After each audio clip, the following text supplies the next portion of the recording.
घर में कोई पुण्य कार्य होगा, तुम्हारा प्रवेश प्रत्येक घर में होगा।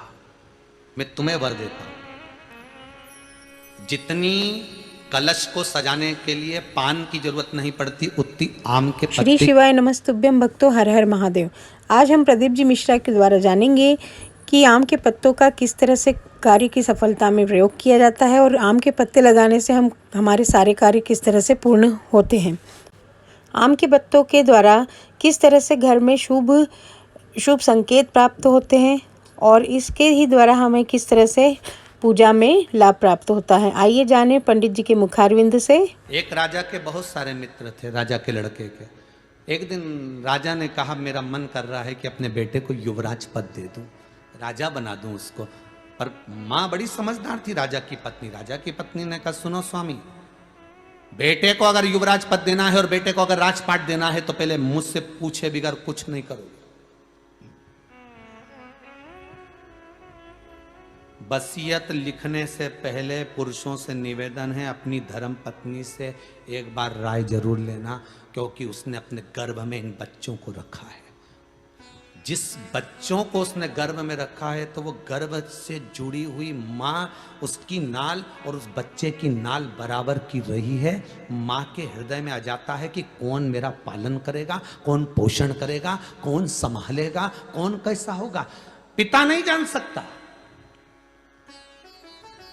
वसीयत लिखने से पहले एक बार पत्नी से अकेले कमरे में बैठकर बात जरूर करना कि मेरे 5 लड़के हैं, मेरे 4 लड़के, मेरी 3 लड़कियां, मेरी 5 लड़कियां, मेरे को क्या करना है। पत्नी से जरूर पूछना एक बार, क्योंकि उसने 9 महीना गर्भ में रखा है इन औलाद को और उसको मालूम है कि कौन कैसा है। कौन, उससे पूछना, वो बता देगी। सुनो, एक काम करो, आप बड़ी को दे दो, मना नहीं है, मना नहीं कर रही हूं, पर एक बात सुनो, थोड़ा सा ध्यान रख करे, ऐसा काम करना कि आदर करे तो अपन और दे देंगे। अपने ही तो है, बच्चे तो अपने ही, अपन मर के जाएंगे तो कौन सा बांध के ले जाएंगे, सब छोड़ना तो यही। पर थोड़ा पत्नी समझा देगी, वसीयत लिखने से पहले थोड़ा सा सतर्कता रखिएगा।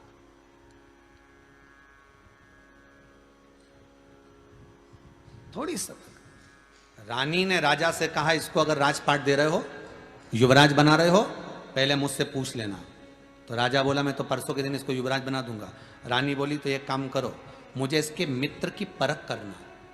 इसके 24 घंटे साथ रहने वाला मित्र है, इसका 8 घंटे साथ रहने वाला मित्र है, इसका कभी कभी मिलने वाला मित्र है। 3 मित्र ऐसे हैं इसके पास में। एक तो 24 घंटे नहीं छोड़ता इसको, 24 घंटे उसी के घर में पड़ा रहता है। शिव जी ने आम के एक पल्लव को, एक पत्ते को उठाया, हाथ में लिया। आम के पल्लव को देखकर मेरे ओघड़दानी, मेरे त्रिकालदर्शी कैलाशी शंभू कहते हैं, ए आम के पल्लव, मैं तुम्हें वर प्रदान करता हूं। घर में कोई पुण्य कार्य होगा, तुम्हारा प्रवेश प्रत्येक घर में होगा। मैं तुम्हें वर देता हूं, जितनी कलश को सजाने के लिए पान की जरूरत नहीं पड़ती, उतनी आम के पत्ते की जरूरत पड़ती है। दरवाजे पर बंदरवाल में पान के पत्ते नहीं लगाए जाते जितने आम के पत्ते लगाए जाते हैं।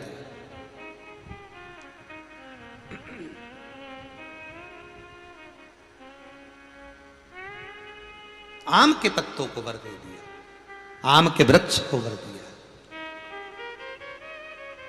तो पूज्य होगा।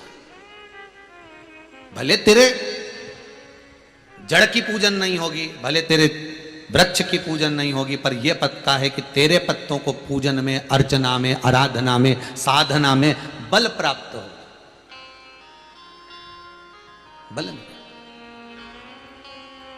साधना।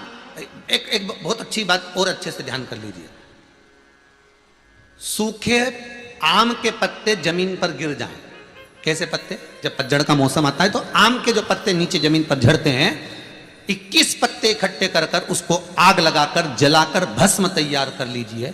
और जिस पुरुष नारी को चर्म रोग हो जाए, चर्म रोग, कहीं खुजली चल रही हो, कहीं दाने पड़ गए हों, कहीं चमड़ी सफेद लाल काली पीली जैसी पड़ गई हो, कहीं दाग हो रहे हों, चर्म रोग, कहीं खुजाल चल रही हो, तो शिव महापुराण की कथा का ये संवाद याद रखिए, लिंग पुराण का। आम के पल्लव को जो वर दिया गया, तो आम के 21 पत्ते इकट्ठे कर कर उसको आग लगाकर उसकी भस्म तैयार कर कर शंकर भगवान को किसी भी भौम प्रदोष पर, भौम प्रदोष के दिन शंकर भगवान के शिवलिंग पर शाम के समय प्रदोष काल में चढ़ा दीजिए वो भस्म, और उस भस्म को उठाकर लेकर आ जाओ, डब्बी में भर लो और गाय का घृत उसमें डाल लीजिए और उस स्थान पर लगाना चालू कर दीजिए। 3 दिन में दांत खात खुजली जो भी होगी मिटना प्रारंभ हो जाएगी। उसमें इतनी प्रबलता आ जाती है। शंकर को जो भस्म चढ़ी है, आम के पत्ते की भस्म का भी हमारा शास्त्र वर्णन करता है। उस भस्म को अच्छा छान कर पीस कर उसका आनंद, उसकी राख,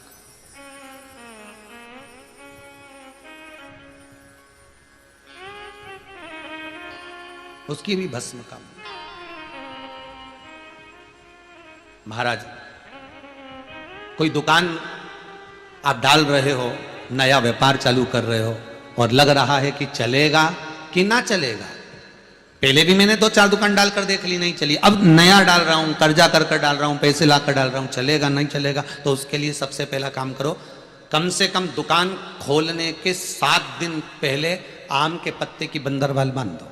दुकान का मुहूर्त होने के 7 दिन पहले आम के पत्ते की बंदरवाल बांधो, और कहीं आम के पत्ते की भस्म मिल जाए, वही भस्म जो आम के पत्ते 21 उठाए, सूखे वाले, अलग से तोड़ के मत सुखाना, जो पत्ते नीचे गिरे हों उसको उठाकर सुखाकर, सूखा हुआ जो पत्ता हो उसको जलाकर उसकी भस्म बनाकर उसमें थोड़ा सा चंदन मिलाकर, और उसी से सम्मुख में जहां 7 दिन पहले तुमने बंदरवाल बांधी है, दुकान खोलने वाले दिन उसी आम के पल्लव की भस्म जो शिव पर चढ़ी थी उसी में चंदन मिला हुआ वो एक स्वस्तिक, स्वस्तिक का वर्णन पहली वाली कथा में करा कि स्वस्तिक सबसे पहले कहाँ बना था और कैसे बना था। वो गणेश जी का मस्तक कटा, उसका जो धड़ बचा था उससे स्वस्तिक का निर्माण, जी आपको पहले सुना चुके हैं।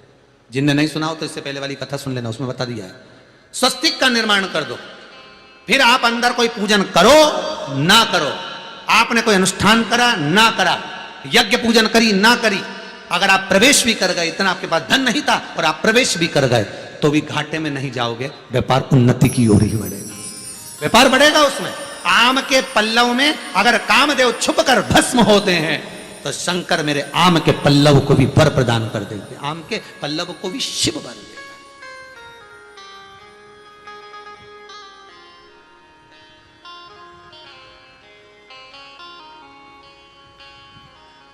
शंभु शरणे पड़ी मांगू घड़ी रे घड़ी। शंकर की एक एक लीला हमारे दुख को नष्ट कर देती है, हमारे दुख को समाप्त कर देती है, हमारे दुख का शमन कर देती है। शंकर की एक एक लीला,